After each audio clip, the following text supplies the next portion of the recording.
Hey everybody, it's John from JonLoomer.com and Jon Loomer Digital on Facebook. Here with another edition of my weekly video blog where I answer as many of your questions as I can that pertain to Facebook marketing, content marketing, blogging, whatever it is regarding your online business within about 10 minutes. Try to keep it as brief as possible. I'm a wordy dude. We'll see what I can do. Before I get to your questions, real quick, really exciting announcement. First time I've done anything like this. Hosting my own webinar. I've been on other people's webinars before. This is the first time I've done my own. So a little bit of an experiment. Love to have you. Space is running very low. Okay, so go to jonloomer.com/webinar. Advanced Facebook Insights. Completely free. This is where you're going to learn how to effectively measure and monitor your Facebook marketing. As you can see, we only have one session. I actually had to open up 2 separate sessions because the first one filled up so quickly. This is not false scarcity here. It's simply true, okay? I barely even promoted the thing. So you're running out of time if you want to sign up for the third one. I'd love to have you listen in though. So if you can, go ahead and register for that. All right, so let's get to the good stuff. Your questions, once again, once a week, usually Tuesday or Wednesday. Put a post up saying ask me anything. That is your chance to, of course, ask me anything. Mushki asks, what's the difference between optimized CPC, optimized CPM? When should you use either? Okay, so essentially what she's asking, when you run Facebook ads, you have several options for how you get a bid. You can do it on standard CPM, cost per 1,000 impressions, standard CPC, which is a bid per click, cost per click, or you do optimize, where Facebook optimizes your audience to appear to be surfaced to those most likely to perform your desired action. So there's very little difference between the optimized CPM and CPC in that they're both being targeted really at a similar audience. It's just that one of them you're still bidding on a CPC as opposed to CPM.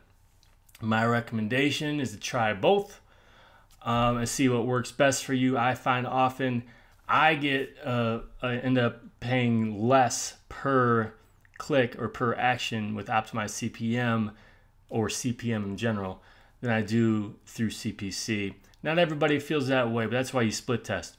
Let me tell you though, one thing that you avoid by using CPM is something like this that I experienced on Twitter yesterday. I have a small $5 a day budget. Run an ad with 13 cents per click is the maximum bid. Same thing on Facebook, it's a maximum bid. And look, we got some that showed to 11 people, 84 clicks, 12 people, 84 clicks, 89 people, 89 clicks, 12 people, 64 clicks. Some jerk doesn't like Twitter ads, so every time he saw my ad, he's clicking it and a whole bunch of times. It's not cool. Again, luckily, I've got a minimal daily budget to protect me. That's one of those risks that you run into when you use CPC, and also something to kind of inflate your numbers to make it look like you're having more success than you actually are, because you can get those people who hate ads so much and they think they're going to run up your bill by clicking. You got to worry about those people. If you use optimized CPM, they can't impact you because you're paying per 1,000 impressions. They can click all they want. All right, so hope that helps.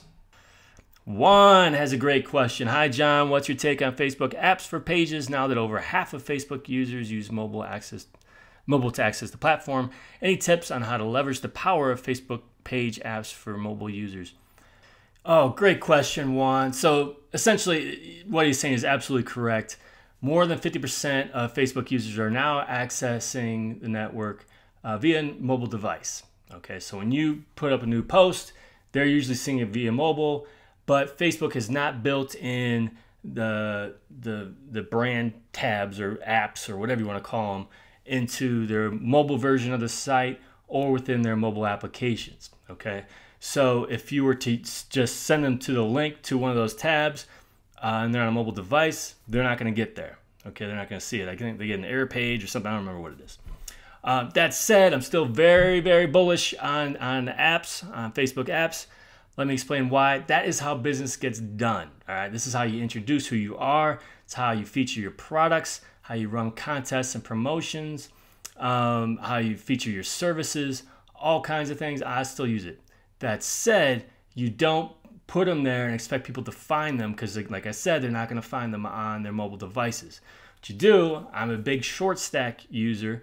ShortStack provides a smart link that when you share it, it drives them. They can still view it on their mobile device. Okay, so what I do is, first of all, I'll write a post and say, hey, make sure you check out whatever it is, a contest or my new services or whatever, drives them there. But I share my smart link. Okay, and but otherwise I'll create ads, and it could be a promoted post or it could be anything. But I provide that smart link once again that drives them to that tab. They can also view it in a mobile device. But you have to be smart about it, have to know to use that smart link. So once again, ShortStack does this. I'll provide you the link to get ShortStack. It's an affiliate link, but I've been a big, big user of ShortStack from the beginning before I was even involved in an affiliate relationship with them. So make sure you check them out. All right, Suheeb, and I apologize if I'm completely butchering your name. What's the best way to measure your page's performance, and how can you increase followers on Google+? My man, I am going to skip that second half because I spend most of my time on Facebook, a lot of time on Twitter, not enough time on Google+ to give you a really good answer there.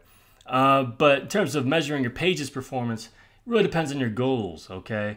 Every page is different in terms of what your goals are. For me, the number one goal for me is driving traffic to my website because that's where my business is done, all right? So when I'm looking at my stats, a big one is how many referrals are going to my website, which pieces of content were best at doing that. And so I'll be looking at that. And also, that's also a lot of times how I'm measuring success of ads. But I mean, advertising is a whole nother story. You can look at ROI with advertising in terms of what you're selling as a result of that ad, etc. But so number one for me is referrals to my website.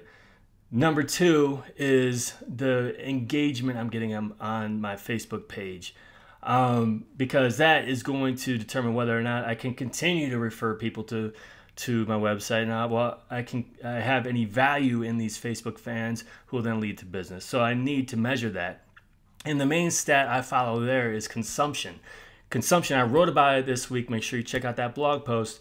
Covers any click to your content that either did or didn't result in a story. So that includes comments, likes, and shares, which are the active participants in your content, but also includes the very passive participants, the lurkers, but the people who are participating, the people who click anywhere within your content, anything. Facebook's tracking that. That's important to me. And I have to consider that stat so important. It's really what reach is supposed to be, all right? It's the number of people you know saw your stuff, who may not have even generated a story, but you know they saw it. So that's the number I compare to the number of fans to get a really good gauge of percentage of people who were who interacted at all with my content. So that is a stat I would absolutely look at to determine your performance. And the final one is really sales and leads, right? Those are things I always measure as well. Janet has a good question. I don't read enough about retail brick and mortar stores. It all seems to be service businesses. I really want to hear case studies about making the cash register ring. Janet, where have you been? I consider retail the place where you can have the most measurable success in terms of making the cash register ring on Facebook of any, right? It's really, Facebook's made for brick and mortar. A couple things you can do. Facebook offers, man. If you've got any kind of big deal that you want to showcase, Facebook offers is a good way for it to go viral. Focus only on local customers if you're a local brick and mortar, okay? A second one, the new graph search is going to be all about you. Facebook nearby, it's going to be all about you. So make sure that people can find you when they're on a mobile device and they go into nearby. Do you show up? Do you have ratings? Or how many people like your page? It's going to matter. How many people interact with your content? That's going to matter. Okay. How many people have checked in? That's huge. So encourage the check-ins when they're actually at your brick and mortar. But finally, just using it as a way, like restaurants, huge. But stores can do this as well. But restaurants are a really good example, showcasing what's the special today. Like Italian restaurants, one of my favorite Italian restaurants, they take pictures of what the special is today. It looks delicious, say how much it is, and drive them to the restaurant. And it could be a Facebook specific deal where only if you say, hey, I saw this on Facebook, you get it. Or it could be for anybody. But these are really good ways to drive more business to your brick and mortar. All right, so that's it. For those of you who I couldn't get to, I apologize. What often happens is I answer a bunch of them. I have to edit it out to get to 10 minutes. But keep on trying. Come back again next week. Just one final thing. Once again, remember to sign up for my webinar. Spots are running out. It's next Friday, March 22nd. And I may still open up a few more spots, but not much remaining, okay? So I'd love to have you attend my first webinar of my own. All right, so until next time, do awesome things. I'm out.